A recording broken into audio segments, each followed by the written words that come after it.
What's up, YouTube? It's your boy DR2727. Shout out to my Transformers collectors, 1/12 scale collector, whatever you collect, shout out to you. And this video is of three things, and we haven't done three things in a while. And if you're new to the channel, three things is what we say: three things we like and three things we don't like about a figure. And it's normally after 3 days, but this time we've had the figure longer than 3 days. But I just want to get back into the flow of things, so let's get started. And the figure we're talking about is MMC Strafe, or their version of Drift.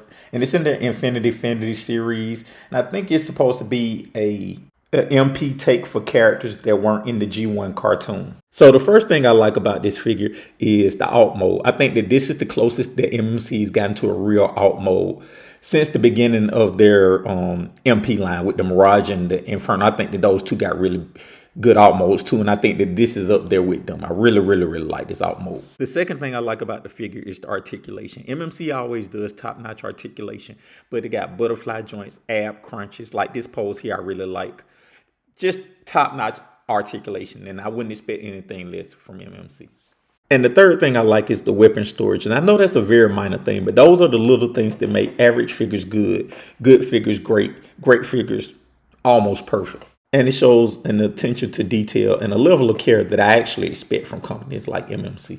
Now that we talked about things we like, let's talk about things I don't like about the figure. And the first thing is the transformation. And normally MMC does all those great things I talked about: articulation, decent alt mode, but they normally do it with a very fluid and fun transformation. And this was everything but fluid and fun. Like it was clunky, and it's the equivalent of fans' toys not having paint. Like something they're known for, when they don't come through with it, it just seems weird. Like this feels like a bizarro MMC figure from a transformation standpoint.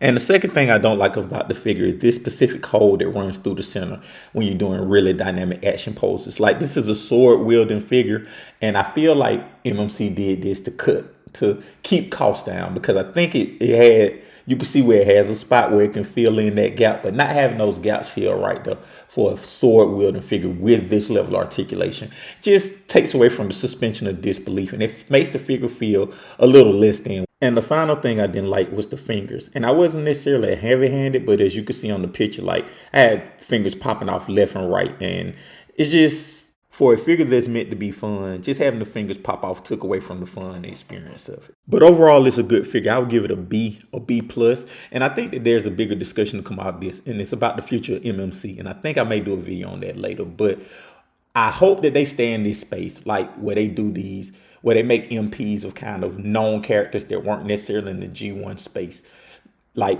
Torn, like Whirl, like come back and do a Roadbuster, Impact, to maybe take some of those reformatted characters that they had and do them better, more articulated versions of them, updated versions of them, MP size versions of them. I think that that's a place they can stand. But yeah, this is a good figure. I would recommend it.